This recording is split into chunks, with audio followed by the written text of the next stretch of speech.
दोस्तों आज आईपीएल 2026 का एक और महामुकाबला रॉयल चैलेंजर्स बेंगलुरु और दिल्ली कैपिटल्स की टीम के बीच में खेला गया और इस मैच में पूरी तरह से आरसीबी की टीम का डोमिनेंस देखने को मिला। जहां पहले आरसीबी के गेंदबाजों के सामने दिल्ली के बल्लेबाज पूरी तरह से बेबस नजर आए और फिर जब आरसीबी की टीम बल्लेबाजी करने आई तो विराट कोहली, देवदत्त पडिक्कल और जैकब बेथल ने दिल्ली के गेंदबाजों को अच्छी खासी धुलाई कर डाली। तो ऐसे में दोस्तों आज हम आपको इस वीडियो में बताएंगे आरसीबी और दिल्ली की टीम के बीच खेले गए इस रोमांचक मुकाबले का पूरा हाइलाइट्स। तो ऐसे में आप इस वीडियो को अंत तक जरूर देखिएगा और अगर आपको भी ये मैच पसंद आया हो तो इस वीडियो को एक लाइक जरूर कर लीजिएगा। दोस्तों आज आईपीएल 2026 का 39वां मुकाबला रॉयल चैलेंजर्स बेंगलुरु और दिल्ली कैपिटल्स के बीच दिल्ली के अरुण जेटली स्टेडियम में खेला गया, जहां इस मैच में टॉस आरसीबी के कप्तान रजत पाटीदार ने जीता और बिना देर किए पहले गेंदबाजी करने का फैसला किया। उनका यह फैसला बाद में पूरी तरह सही साबित होता नजर आया, जिसके बाद दिल्ली की टीम जब बल्लेबाजी करने उतरी तो सभी की नजरें केएल राहुल पर थीं, जिनसे एक बड़ी पारी की उम्मीद थी। उनके साथ डेब्यू कर रहे युवा बल्लेबाज साहिल परख क्रीज पर आए। वहीं आरसीबी की ओर से पहला ओवर लेकर आए अनुभवी तेज गेंदबाज भुवनेश्वर कुमार और उन्होंने आते ही माहौल बदल दिया। पहली गेंद डॉट रही, लेकिन दूसरी ही गेंद पर भुवनेश्वर कुमार ने शानदार इन स्विंग यॉर्कर डाली। साहिल परख इस गेंद को बिल्कुल समझ नहीं पाए और गेंद सीधा स्टंप्स में जा घुसी। डेब्यू मैच में बिना खाता खोले आउट होना किसी भी युवा खिलाड़ी के लिए मुश्किल पल होता है और साहिल के साथ भी यही हुआ। दिल्ली को शुरुआत में ही बड़ा झटका लग चुका था। इसके बाद नंबर 3 पर बल्लेबाजी करने आए नीतीश राणा, लेकिन भुवनेश्वर कुमार ने पहले ओवर में इतनी कसी हुई गेंदबाजी की कि दिल्ली के बल्लेबाज खुलकर खेल ही नहीं सके, जिसके चलते पूरे ओवर में सिर्फ 2 रन आए। वहीं फिर दूसरे ओवर में गेंदबाजी करने आए जोश हेजलवुड और यहीं से मैच ने एक नया मोड़ लिया। ओवर की पहली ही गेंद पर केएल राहुल ने पुल शॉट खेलने की कोशिश की, लेकिन गेंद बल्ले के ऊपरी किनारे से लगकर हवा में चली गई। विकेटकीपर जितेश शर्मा ने बिना कोई गलती किए कैच लपक लिया। राहुल सिर्फ 1 रन बनाकर आउट हो गए और दिल्ली की परेशानी बढ़ती चली गई। लेकिन असली झटका अभी बाकी था, जहां अगली ही गेंद पर समीर रिजवी क्रीज पर आए और हेजलवुड ने उन्हें संभलने का मौका ही नहीं दिया। बाहर जाती गेंद पर रिजवी का बल्ला लगा और गेंद सीधे जितेश शर्मा के दस्तानों में चली गई। गोल्डन डक के साथ वह पवेलियन लौट गए। अब दिल्ली का स्कोर सिर्फ 2 रन पर 3 विकेट हो चुका था। अब दिल्ली के लिए क्रीज पर आए ट्रिस्टन स्टब्स। यह हेजलवुड की हैट्रिक गेंद थी और सभी की नजरें इस पर टिकी थीं। लेकिन स्टब्स ने हिम्मत दिखाते हुए फ्लिक शॉट खेला और डीप मिड विकेट की दिशा में शानदार चौका लगाया। इस शॉट ने थोड़ी राहत जरूर दी, लेकिन दबाव अभी भी बना हुआ था। जहां ओवर की बाकी गेंदों पर हेजलवुड ने सिर्फ 1 रन दिया, जिसके बाद तीसरे ओवर में भुवनेश्वर कुमार फिर से आक्रमण पर आए और उन्होंने दिल्ली की मुश्किलें और बढ़ा दी। ओवर की पहली ही गेंद पर उन्होंने ऑफ स्टंप के बाहर फुल लेंथ गेंद डाली। स्टब्स ने ड्राइव खेलने की कोशिश की, लेकिन बल्ले का किनारा लग गया और स्लिप में खड़े देवदत्त पडिक्कल ने शानदार कैच पकड़ लिया और इसी के साथ में ट्रिस्टन स्टब्स भी सिर्फ 5 रन बनाकर आउट हो गए। अब दिल्ली के कप्तान अक्षर पटेल खुद क्रीज पर आए, लेकिन उनकी पारी भी ज्यादा लंबी नहीं चली। भुवनेश्वर कुमार ने उन्हें भी अपनी सटीक लाइन और लेंथ से परेशान किया और आखिरकार विकेट के पीछे कैच आउट करा दिया। अक्षर बिना खाता खोले ही पवेलियन लौट गए। अब दिल्ली का स्कोर सिर्फ 7 रन पर 5 विकेट हो चुका था। दिल्ली का इस तरह विकेट गिरना एक तरह से बैटिंग लाइनअप का पतन था, लेकिन दिल्ली के लिए नीतीश राणा अब तक क्रीज पर जमे हुए थे और अब उनके साथ अभिषेक पोरेल बल्लेबाजी करने आए। लेकिन चौथे ओवर में जोश हेजलवुड ने एक बार फिर कमाल दिखाया। उन्होंने लगातार गेंदों से बल्लेबाजों को बीट किया और दबाव बनाए रखा। फिर ओवर की 5वीं गेंद पर एक तेज बाउंसर डाली, जिसे नीतीश राणा सही से समझ नहीं पाए। बल्ले का किनारा लगा और गेंद स्लिप में चली गई, जहां देवदत्त पडिक्कल ने एक और कैच पकड़ लिया। नीतीश राणा भी सिर्फ 1 रन बनाकर आउट हो गए। अब हालात ये थे कि दिल्ली का कोई भी बल्लेबाज टिककर खेल नहीं पा रहा था। भुवनेश्वर कुमार और जोश हेजलवुड की जोड़ी ने पूरी तरह से मैच पर कब्जा जमा लिया था। हर गेंद पर ऐसा लग रहा था कि विकेट गिर सकता है। और अब दबाव की स्थिति में अभिषेक पोरेल के साथ क्रीज पर आए अनुभवी बल्लेबाज डेविड मिलर, दोनों ने थोड़ी समझदारी दिखाई और जोखिम लेने से बचते हुए पारी को संभालने की कोशिश की। हालांकि रन बनाना आसान नहीं था, क्योंकि आरसीबी के गेंदबाज लगातार दबाव बनाए हुए थे। वहीं फिर पावर प्ले के आखिरी 2 ओवरों में भी भुवनेश्वर और हेजलवुड ने बेहद किफायती गेंदबाजी की और सिर्फ 4 रन ही दिए। दिल्ली के बल्लेबाज बड़े शॉट खेलने की हिम्मत नहीं जुटा पा रहे थे। हर गेंद पर विकेट का खतरा बना हुआ था। इस तरह 6 ओवर यानी पावर प्ले की समाप्ति तक दिल्ली की टीम 13 रन पर 6 विकेट गंवा चुकी थी। ये स्कोर आईपीएल जैसे बड़े टूर्नामेंट में बेहद खराब माना जाता है, लेकिन पावर प्ले के बाद कहानी में थोड़ा बदलाव देखने को मिला। लगातार गिरते विकेटों के बीच अब जिम्मेदारी डेविड मिलर और अभिषेक पोरेल के कंधों पर थी।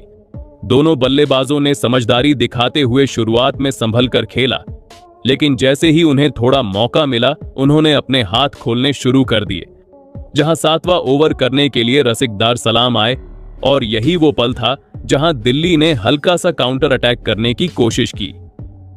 ओवर की दूसरी गेंद पर अभिषेक पोरेल ने शानदार टाइमिंग के साथ डीप मिड विकेट की दिशा में चौका जड़ दिया। ये शॉट न सिर्फ खूबसूरत था, बल्कि टीम के लिए जरूरी आत्मविश्वास भी लेकर आया। इसके बाद डेविड मिलर भी पीछे नहीं रहे।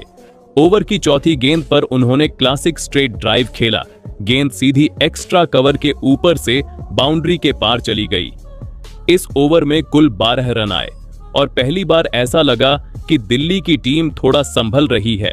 इसके बाद 8वां ओवर लेकर आए रोमारियो शेफर्ड, लेकिन उनका स्वागत भी जोरदार अंदाज में हुआ। अभिषेक पोरेल ने पुल शॉट खेलते हुए बैकवर्ड स्क्वायर लेग की दिशा में एक और शानदार चौका लगाया। पोरेल अब आत्मविश्वास में नजर आ रहे थे और स्ट्राइक को अच्छी तरह रोटेट भी कर रहे थे।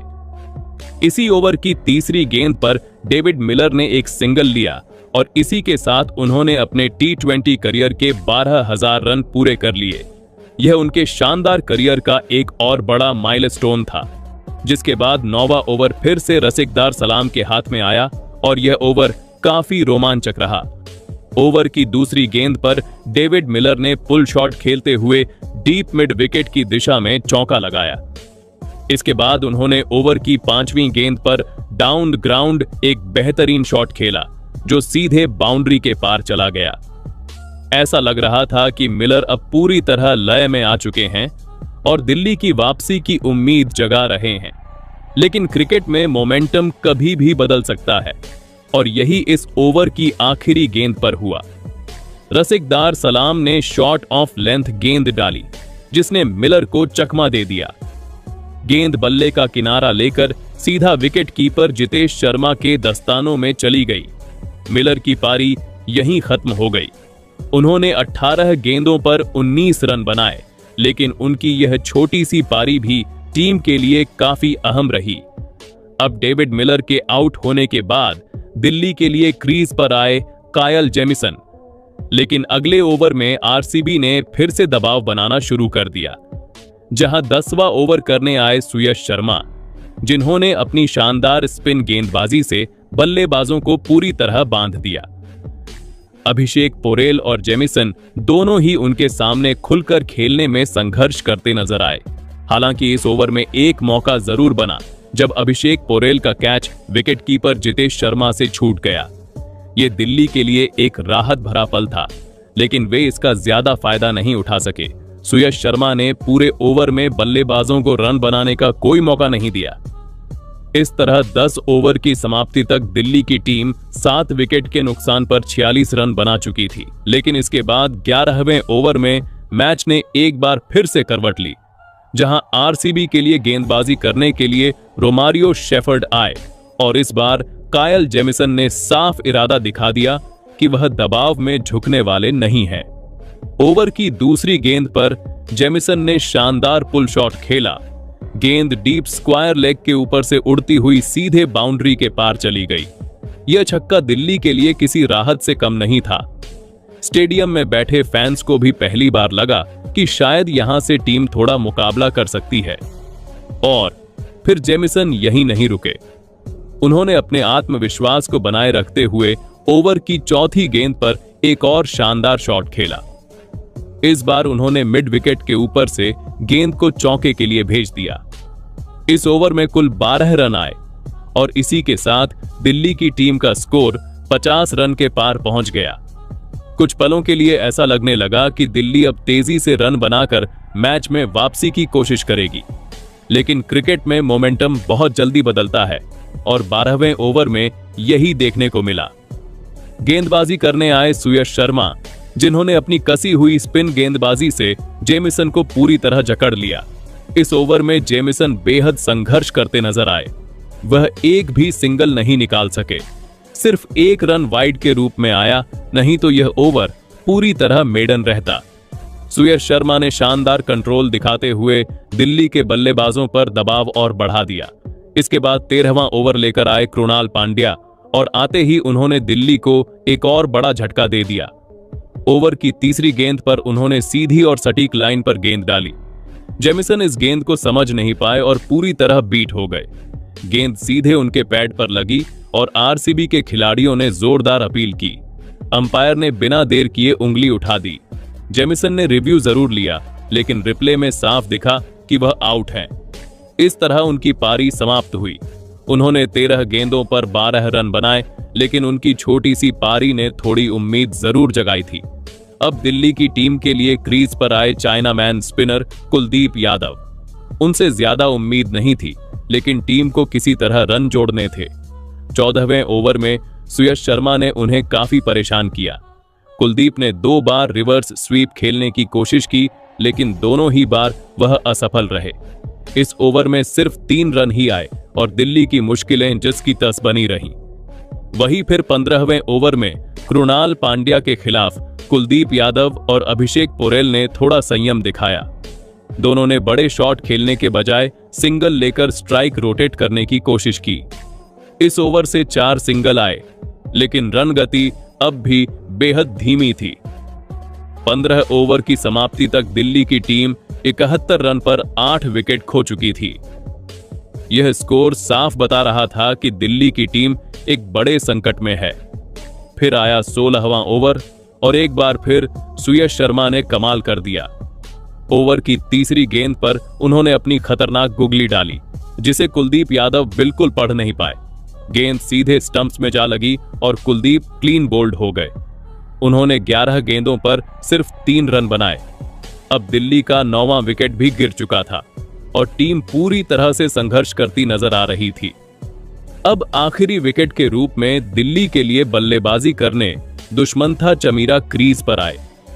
सभी को पता था कि अब दिल्ली के पास ज्यादा विकल्प नहीं बचे हैं, जिसके बाद 17वां ओवर करने के लिए जोश हेजलवुड आए, जो पहले ही शानदार गेंदबाजी कर चुके थे। ओवर की दूसरी गेंद पर अभिषेक पोरेल ने हिम्मत दिखाते हुए डाउन द ग्राउंड एक बेहतरीन शॉट खेला और मिड ऑफ की दिशा में चौका लगा दिया। यह शॉट दिल्ली के लिए आखिरी उम्मीद जैसा था, लेकिन हेजलवुड ने तुरंत जवाब दिया। अगली ही गेंद पर उन्होंने एक सटीक यॉर्कर डाली, जिसे पोरेल बिल्कुल भी नहीं खेल सके। गेंद सीधे स्टंप्स में जा लगी और पोरेल क्लीन बोल्ड हो गए। और इसी विकेट के साथ दिल्ली की पूरी टीम 17वें ओवर में ऑल आउट हो गई। दिल्ली की टीम सिर्फ 75 रन ही बना सकी और पूरे 20 ओवर भी नहीं खेल सकी। जहां दिल्ली के लिए अभिषेक पोरेल ने सबसे ज्यादा संघर्ष करते हुए 33 गेंदों पर 30 रन बनाए, वहीं गेंदबाजी में आरसीबी पूरी तरह हावी रही। जहां जोश हेजलवुड ने 4 विकेट लेकर शानदार प्रदर्शन किया, जबकि भुवनेश्वर कुमार ने 3 विकेट झटके। अब आरसीबी के सामने जीत के लिए सिर्फ 76 रन का छोटा सा लक्ष्य था, जिसके बाद आरसीबी की टीम इस छोटे से लक्ष्य का पीछा करने मैदान पर उतरी और माहौल पूरी तरह से उनके पक्ष में नजर आ रहा था। जहां आरसीबी के लिए पारी की शुरुआत करने के लिए इनफॉर्म बल्लेबाज विराट कोहली और युवा प्रतिभाशाली बल्लेबाज जैकब बेथल क्रीज पर आए। दोनों ही खिलाड़ी आक्रामक अंदाज के लिए जाने जाते हैं। ऐसे में फैंस को एक तेज शुरुआत की उम्मीद थी। वहीं दूसरी ओर दिल्ली की ओर से पहला ओवर लेकर आए कायल जेमिसन। उन्होंने अपनी पहली ही गेंद लेग स्टंप की दिशा में डाली और जैकब बेथल ने बिना समय गंवाए उसे फाइन लेग की दिशा में खूबसूरती से खेलते हुए चौके के लिए भेज दिया। यह शॉट बेथल के आत्मविश्वास को दर्शाता था। हालांकि इस चौके के बाद जेमिसन ने शानदार वापसी की और अगली कुछ गेंदों पर बेथल को खुलकर खेलने का मौका नहीं दिया। बेथल ने ओवर की आखिरी 2 गेंदों पर एक डबल और एक सिंगल जरूर लिया, लेकिन कोई बड़ा शॉट नहीं लगा सके। इस तरह पहले ओवर से कुल मिलाकर सिर्फ 7 रन ही आए। इसके बाद दूसरा ओवर करने के लिए दुष्मंता चमीरा आए। शुरुआत की 2 गेंदें काफी सधी हुई रहीं और बल्लेबाजों को ज्यादा मौके नहीं मिले, लेकिन तीसरी गेंद पर विराट कोहली ने अपने इरादे साफ कर दिए। उन्होंने एक फुल लेंथ गेंद को सीधे बल्ले से खेलते हुए स्ट्रेट डाउन द ग्राउंड शानदार चौका जड़ दिया। यह शॉट क्लास और टाइमिंग का बेहतरीन उदाहरण था। इसके बावजूद चमीरा ने बाकी गेंदों पर कसी हुई गेंदबाजी की और इस ओवर से कुल 6 रन ही आए, जिसके बाद पारी का तीसरा ओवर पूरी तरह से रोमांच से भरा हुआ था। एक बार फिर गेंदबाजी के लिए कायल जेमिसन आए। पहली गेंद पर विराट कोहली ने सिंगल लेकर स्ट्राइक जैकब बेथल को दी। इसके बाद बेथल ने आक्रामक रुख अपनाया और जेमिसन पर दबाव बनाना शुरू कर दिया। ओवर की दूसरी गेंद शॉट ऑफ लेंथ थी, जिस पर बेथल ने बैकफुट पर जाकर जोरदार पुल शॉट खेला और गेंद को डीप मिड विकेट के ऊपर से छक्के के लिए भेज दिया। वहीं फिर अगली ही गेंद पर बेथल ने कदमों का इस्तेमाल किया और फिर से डीप मिड विकेट के ऊपर एक और शानदार छक्का जड़ दिया।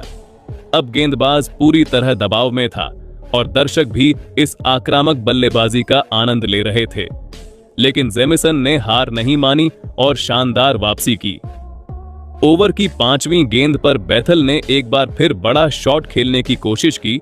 इस बार उन्होंने लॉन्ग ऑन के ऊपर से मारने का प्रयास किया, लेकिन गेंद ठीक से बल्ले पर नहीं आई और मिस टाइम हो गई। गेंद हवा में ऊंची गई और टी नटराजन ने पीछे की ओर दौड़ते हुए शानदार कैच पकड़ लिया। इस तरह आरसीबी को पहला झटका लगा। जैकब बेथल ने 11 गेंदों पर 20 रन की तेज पारी खेली और टीम को अच्छी शुरुआत दी। बेथल के आउट होने के बाद अब आरसीबी के लिए नंबर 3 पर बल्लेबाजी करने के लिए देवदत्त पडिक्कल मैदान पर आए। उन्होंने आते ही अपने इरादे जाहिर कर दिए कि वह रुकने वाले नहीं हैं। चौथा ओवर लेकर आए दुष्मंता चमीरा, लेकिन इस बार पडिक्कल ने उन पर दबाव बना दिया। ओवर की दूसरी गेंद पर उन्होंने वाइड लॉन्ग ऑफ के ऊपर से एक गगनचुंबी छक्का जड़ दिया। ये शॉट बेहद शानदार था और दर्शकों ने जमकर तालियां बजाईं। पडिक्कल यहीं नहीं रुके। ओवर की 5वीं गेंद पर उन्होंने शॉर्ट फाइन लेग के ऊपर से शानदार चौका जड़ दिया। उनकी बल्लेबाजी में आत्मविश्वास साफ झलक रहा था। इस ओवर से कुल 12 रन आए और आरसीबी की रन गति तेज हो गई। इसके बाद 5वां ओवर फिर से कायल जेमिसन लेकर आए, लेकिन इस बार उन्हें पडिक्कल के आक्रमण का सामना करना पड़ा। ओवर की दूसरी गेंद लेग स्टंप पर थी और पडिक्कल ने उसे फ्लिक करते हुए डीप बैकवर्ड स्क्वायर लेग के ऊपर से शानदार छक्का जड़ दिया। इसके बाद अगली 2 गेंदों पर पडिक्कल ने लगातार 2 चौके जड़ दिए। पहला चौका मिड विकेट के ऊपर से आया, जबकि दूसरा डीप बैकवर्ड स्क्वायर लेग की दिशा में गया। अब जेमिसन पूरी तरह दबाव में आ चुके थे और आरसीबी का पलड़ा भारी होता जा रहा था। वहीं फिर ओवर की आखिरी गेंद पर पडिक्कल ने एक बार फिर कदमों का इस्तेमाल किया और एक्स्ट्रा कवर के ऊपर से शानदार टाइमिंग के साथ छक्का जड़ दिया। ये ओवर पूरी तरह आरसीबी के नाम रहा और इससे कुल 21 रन आए। इसी के साथ आरसीबी की टीम का स्कोर तेजी से बढ़ते हुए 50 रन के पार पहुंच गया। अब मैच पूरी तरह उनके नियंत्रण में नजर आ रहा था। विराट कोहली एक छोर संभाले हुए थे, जबकि पडिक्कल आक्रामक अंदाज में रन बना रहे थे। अब बारी थी पावर प्ले के आखिरी ओवर की, और इस अहम ओवर को करने के लिए दिल्ली के कप्तान अक्षर पटेल खुद गेंदबाजी करने आए। मुकाबला पूरी तरह आरसीबी के पक्ष में झुक चुका था, क्योंकि उनके बल्लेबाज हर गेंदबाज के खिलाफ खुलकर शॉट खेल रहे थे। लेकिन अक्षर पटेल ने इस दबाव भरे माहौल में शानदार संयम और सटीकता दिखाई। उन्होंने अपनी गेंदबाजी से रनगति पर ब्रेक लगा दिया। जहां बाकी गेंदबाजों के खिलाफ विराट कोहली और देवदत्त पडिक्कल आसानी से चौके छक्के बटोर रहे थे, वहीं इस ओवर में अक्षर ने दोनों बल्लेबाजों को बिल्कुल बांध कर रखा। उन्होंने न तो कोई डीली गेंद दी और न ही बल्लेबाजों को बड़ा शॉट खेलने का मौका दिया। कोहली और पडिक्कल ने समझदारी दिखाते हुए सिर्फ सिंगल लेकर स्ट्राइक रोटेट की और इस ओवर से कुल मिलाकर सिर्फ 5 रन ही आ सके। इस तरह पहले 6 ओवर यानी पावर प्ले की समाप्ति तक आरसीबी की टीम ने 1 विकेट के नुकसान पर 65 रन बना लिए थे। अब स्थिति पूरी तरह आरसीबी के नियंत्रण में थी। जीत के लिए आरसीबी को अगले 14 ओवरों में सिर्फ 11 रन की जरूरत थी, जो कि बेहद आसान लक्ष्य नजर आ रहा था। इसके बाद 7वें ओवर में गेंदबाजी करने के लिए टी नटराजन आए। हालांकि ओवर की पहली गेंद पर विराट कोहली कोई रन नहीं बना सके और वह डॉट रही, लेकिन इसके बाद जो हुआ उसने मैच को तुरंत खत्म कर दिया। ओवर की दूसरी गेंद पर विराट कोहली ने अपने क्लासिक अंदाज में सीधे बल्ले से शॉट खेला और गेंद को सीधे डाउन द ग्राउंड छक्के के लिए भेज दिया। यह शॉट दर्शकों के लिए किसी ट्रीट से कम नहीं था। इसके बाद अगली ही गेंद शॉट ऑफ लेंथ थी और कोहली ने इस मौके को भी नहीं छोड़ा। उन्होंने जोरदार पुल शॉट खेलते हुए गेंद को डीप मिड विकेट के ऊपर से एक और शानदार छक्के के लिए भेज दिया। लगातार 2 छक्कों के साथ ही आरसीबी ने यह मुकाबला 9 विकेट से अपने नाम कर लिया, और वो भी सिर्फ 7वें ओवर में। यह जीत पूरी तरह से एकतरफा रही और आरसीबी के बल्लेबाजों ने अपने इरादे साफ कर दिए। इस शानदार जीत में देवदत्त पडिक्कल ने 13 गेंदों पर 34 रन की तूफानी पारी खेली, जबकि विराट कोहली ने 15 गेंदों पर 23 रन बनाकर टीम को जीत तक पहुंचाया। दोनों बल्लेबाजों की साझेदारी ने मैच को बेहद आसान बना दिया। इस जीत के साथ ही आरसीबी की टीम पॉइंट्स टेबल में दूसरे स्थान पर पहुंच गई और यह उनकी इस टूर्नामेंट में 6ठी जीत थी। टीम का आत्मविश्वास अब चरम पर नजर आ रहा है। तो दोस्तों, आपके हिसाब से आरसीबी की इस शानदार जीत का असली हीरो कौन रहा? अपनी राय कमेंट में जरूर बताइएगा।